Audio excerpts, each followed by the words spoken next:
മഹത്തായ ഇന്ത്യയുടെ 75ാം റിപ്പബ്ലിക് ദിനത്തോടനുബന്ധിച്ച് 46ാം ബൂത്ത് കോൺഗ്രസ് കമ്മിറ്റിയുടെ നേതൃത്വത്തിൽ കരുമത്ര മഹാത്മാ സ്ക്വയറിൽ ബൂത്ത് കോൺഗ്രസ് പ്രസിഡന്റ് സന്തോഷ് എറക്കാട്ട് ദേശീയ പതാക ഉയർത്തി. തുടർന്ന് നടന്ന റിപ്പബ്ലിക് ദിനാഘോഷം വിനോദ് മാടവന ഉദ്ഘാടനം ചെയ്തു.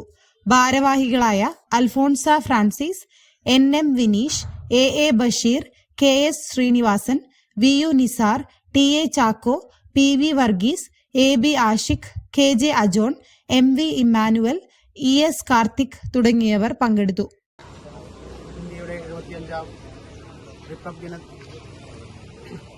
വളരെയധികം ഗംഭീരമായി കോൺഗ്രസ് പാർട്ടി കൊണ്ടാടുന്നതിൻ്റെ ഭാഗമായി എല്ലാ ബൂത്ത് കോൺഗ്രസ് കമ്മിറ്റിയുടെ കീഴിൽ റിപ്പബ്ലിക് ദിന ആശംസകളും ഇതിനോടൊപ്പം തന്നെ നമ്മുടെ എല്ലാ ഇതിലും ദേശീയ പതാക ഉയർത്തി